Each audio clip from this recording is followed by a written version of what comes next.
Okay, so boom. Part two of I'm no longer with the folks.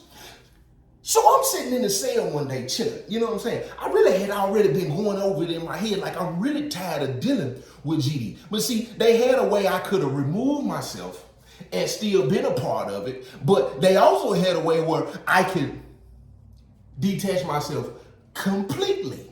You know what I'm saying? So at this point, I'm really trying to weigh my options. Do I just want to move away from it because I don't agree with how it's being ran at this particular compound? Or do I want to remove myself completely?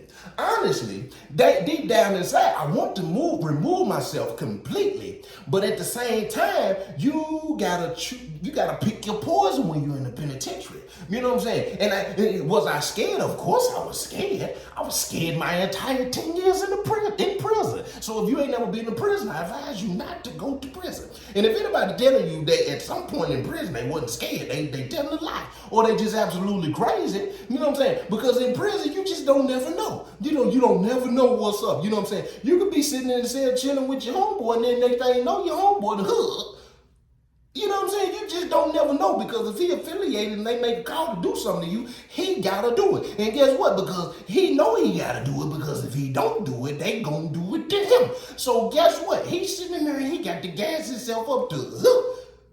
You know what I'm saying? So a lot of things had transpired. Commercial break me, please, because I already know somebody gonna say, I thought he didn't smoke. What is that? That's an incense burning. Gotta smell it good in here. So look, check this out. Check this out. So it's a little brother, you know what I'm saying, that I had met, you know what I'm saying? My guy, he cool, you know what I'm saying? Ain't he in go mode? He on go mode. Matter of fact, he was a part of the four brothers that they had to pick when I took the 6-minute violation, when I shouldn't have took the 6-minute violation, when they beat me up and almost killed me. He was one of the brothers in there. Matter of fact, he was the brother that was hitting me the hardest. You know what I'm saying? But let them tell it was all out of love. He was just doing it because if he didn't do it, they were going to do it to him. You know what I'm saying? And when you're a part of the business, you know what I'm saying? That's understood like the bar. So at the time I'm going through what I'm going through, this little brother, he also kind of feeling the same way. He younger than me. You know what I'm saying? He fresh. You know what I'm saying? So, and he done already got a little bad rep. He always running around penitentiary doing something. He always doing something for folk. You know what I'm saying? So, folk them already was upset with him. And then, plus, he ain't got the sack. You don't know what the sack is, that's the bag. You don't know what the bag is, that's narcotics. If you don't know what narcotics is, I am proud of you, because you are not in the streets. But look, check this out. So, knowing that he ain't got the sack, he ain't got the bag, he ain't got no narcotics, you know what I'm saying? Make it a little hard on him that he running around here, he calling all of these disruptions. You know what I'm saying? So this little brother, you know what I'm saying, he constantly coming to holler at me, you know what I'm saying? I'm talking to him, he talking back, you know what I'm saying? We converse, we having a whole little conversation. He telling me about how he feel, you know what I'm saying? Joe T, I really just want to sit back, do my time, and this and that, and this and that. And I was like, man, I feel, you know what I'm saying? I was like, man, I don't know what you gonna do, but you know what I'm saying? On this particular day, we sitting in the chow. Me and him, we sitting together. We, you know what I'm saying, we politicking, you know what I'm saying? We politicking, you know what I'm saying? And I told him, I was like, bro, I'm probably finna get ready to get out. And when I said that, he was so excited because now he hearing another brother say what it is he been dealing with. And that's usually how it happens. You know what I'm saying? That's usually how chain reaction happens. You need to hear somebody say something that you relate to or something that you going through. You just ain't gained enough courage to say it yet. So as soon as he heard me say it out loud, it was like, we're in this together. But let me tell you something. When you're dealing with a gang or an organization, we're not in it together. I'm in it by myself, because you're not gonna make it like me and you. Me and you done decided to do this together. So I'm telling him, look, check this out. I'm probably finna get ready. I'm finna get out. And he was like, bro, how you gonna do that? So he was pretty tight on the 12 too. You know what the 12 is? Did I advise you never get affiliated? So he was pretty tight on the 12. So we started going over the 12. And there's ways for you to remove yourself without consequence. So he asking me, he was like, is getting off count and plugging out the same thing?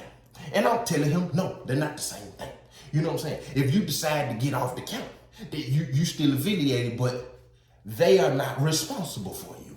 Therefore, if something happens, they will not come to your aid and your assistance. So I said, but the other one means that you are completely done.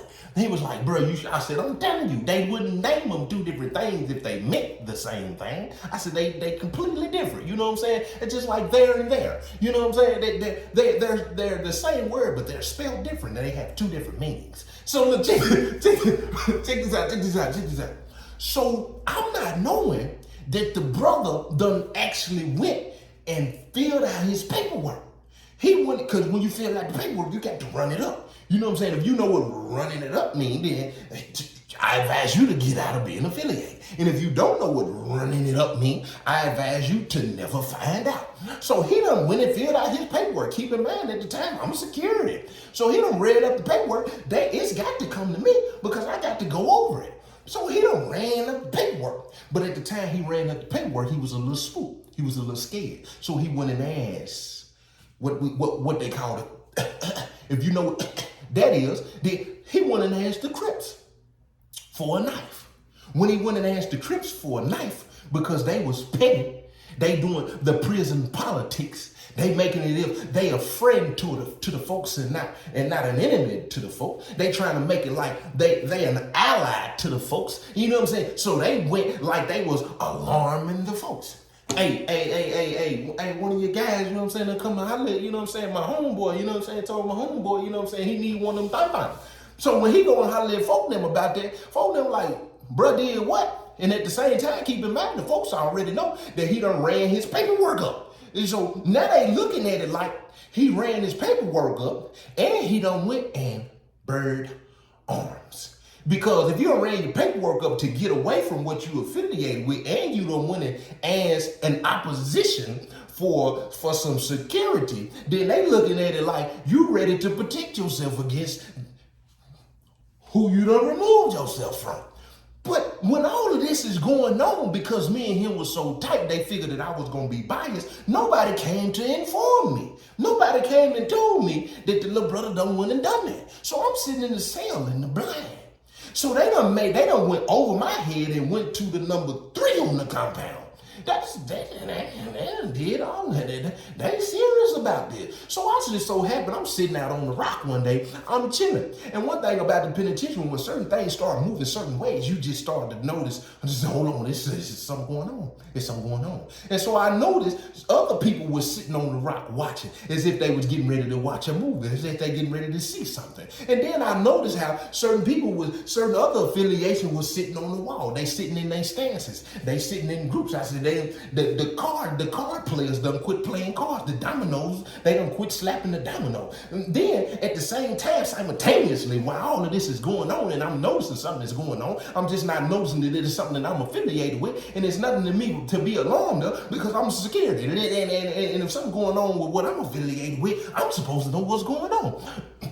So at the time, I see the CEO get up and the CEO start to walk towards the front door. So as the CEO started walking toward the front door, I seen 2 white boys. When I seen the 2 white boys, I know how to imagine. I said, they getting ready to shit. But they were moving like they were getting ready to do something. Because one of them tapped the other. Tap, tap. When he hit the tap, it was a tap like, come on, we got time. So I'm looking at him, you know what I'm saying? I done zoomed in like a phone. I done, what's going on down there? You know what I'm saying? So when I see them moving, and then I look over and I see where it looked like they was going to, the little brother that got all of this going on, he posted up on the wall. And it was like when his peripheral was saying, look this way, when he saw them and they saw him and they saw each other, he got out of his stance and he got in the defense stance. I said, now wait a minute. I said, hold on. I said, hey bro, come here, let me holler at you real quick. Hey, come here, G. So the brother come over and holler. I said, what's going on? I said, tell something going on. He said, man, Joe T, man. So at the time, he done, man, Joe T, man, me. All you hear is, man, he done squirrel both of them white boys down there. I said, look here, folk down there. He done beat the brakes off of them folks. I said, bro, who gave them permission to do that? Because for one thing for sure, 2 things for certain, they ain't got no business in GD business. GD take care of GD business. I said, somebody in GD done paid a whole nother a whole nother organization, a whole nother gang to get in our business. And then not only that, they did it in a very embarrassing way because they done went down there and they done got manhandled. They done went down there and got manhandled right in front of the whole pod. And now every gang and every organization in here is wondering what's going on within the organization. So I said, who did this, bro? So he tell me, man, Joe T, you know, they know you mess with bro, you know what I'm saying? So they went over your head. I said, I just need to know who hollered at who, you know what I'm saying? So I can go holler at the who, you know what I'm saying? So he said, man, look,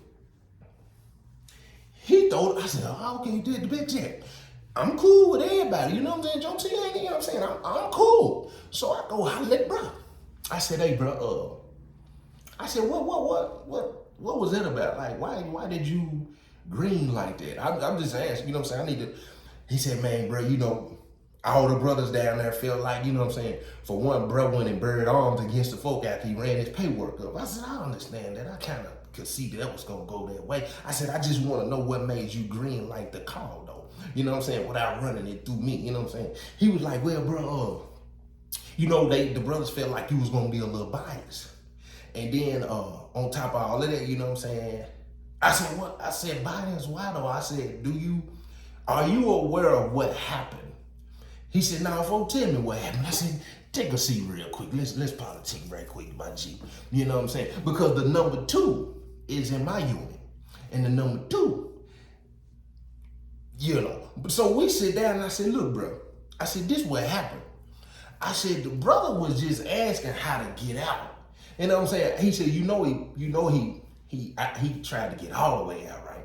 I said, I didn't know what he did. I just know he filled out the paperwork. He was like, well, when they came and hollered at me, you know what I'm saying? They said whoop de whoop de woo and whoop de whoop de woo. If you've been to the penitentiary before, you know what the whoop de whoop de woo is. The whoop de whoop de woo is they done, you know what I'm saying? They done threw the black magic on you. They done popped it on you. You know what I'm saying? They done put you in the cross. You know, they done put you in the cross. I said, no. I said, that ain't how it happened, bro.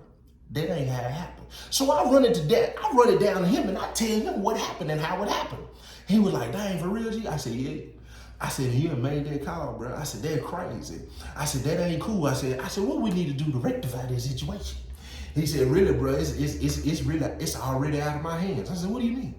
He said, our bro gotta go. I said, bro, I'm sitting here telling you what happened and how it happened. And he said, bro, it's already, you know what I'm saying? It's already, he said later on today, he said, man, bro. I said, so what's supposed to go down?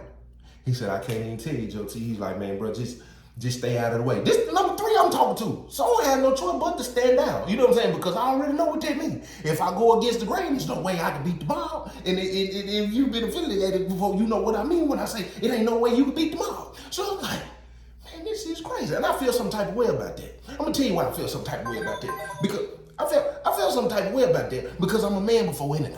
And in being a man before anything, I got principles. I got certain things that I like to stand on. I got certain things that I believe. At the end of the day, so it's like this. It's like this here. Check this out. I feel some type of way because I'm affiliated in something that clearly that'll do something against what we believe in. Our morals, our principles, our values. And I'm seeing it's nothing that I can do. It's nothing that I can say.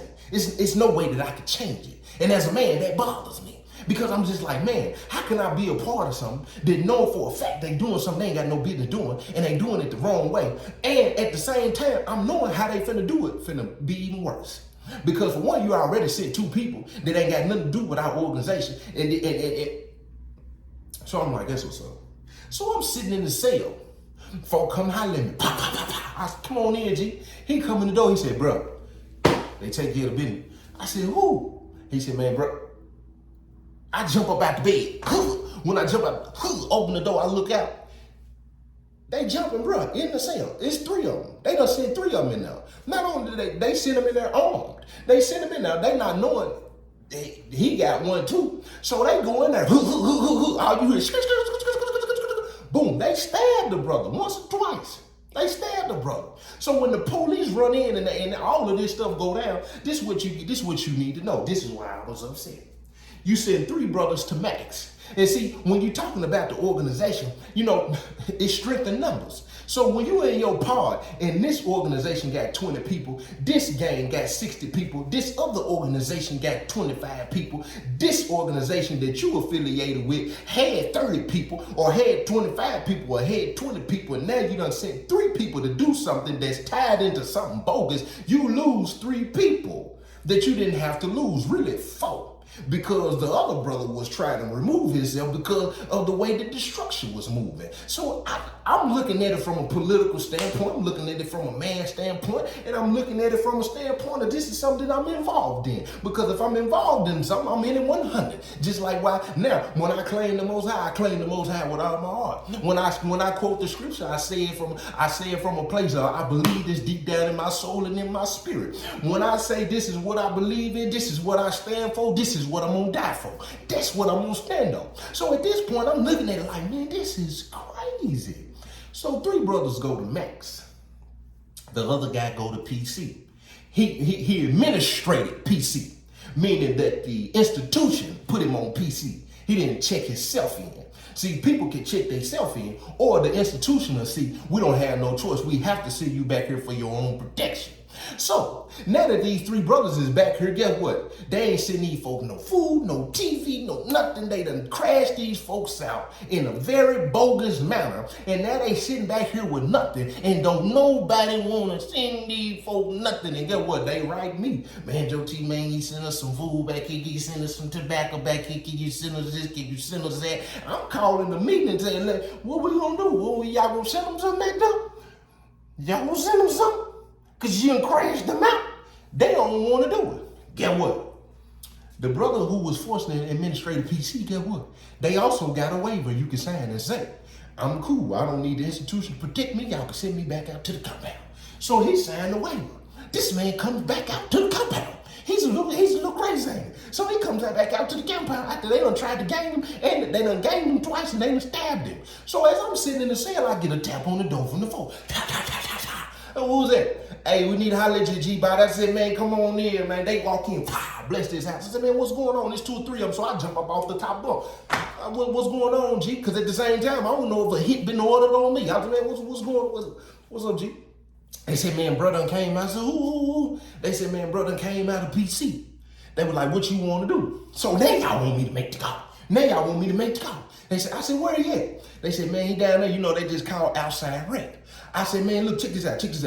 Tell brother them stand down.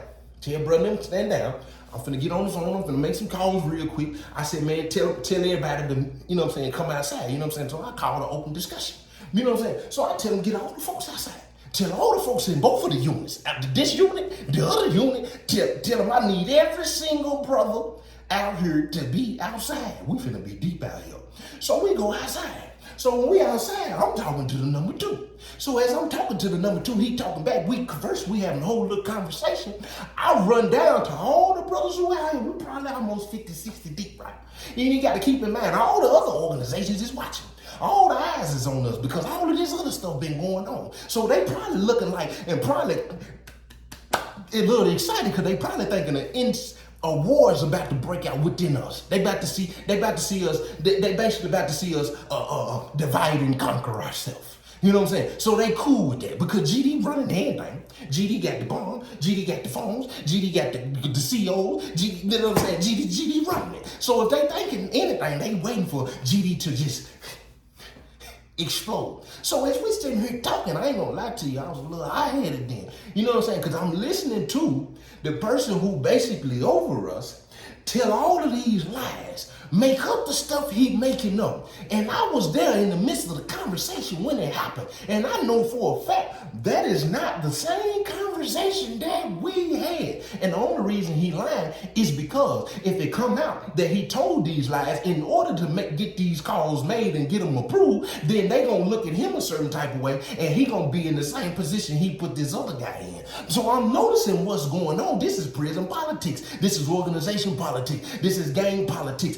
And guess what? When they come to me being a man, this is dangerous because you have the power in your hand to do that to every single one of us out here. You got the power to put every single one of us up on that crucifixion like they did Christ. Just like when they chose the murderer over the perfect person. And guess what? He gave me that same type of vibe. So I'm sitting here looking at him, and as he doing all of this, I got so furious. I got mad. I started to transform into the Hulk. And at the time, look, I've been in the gym. I've been working out.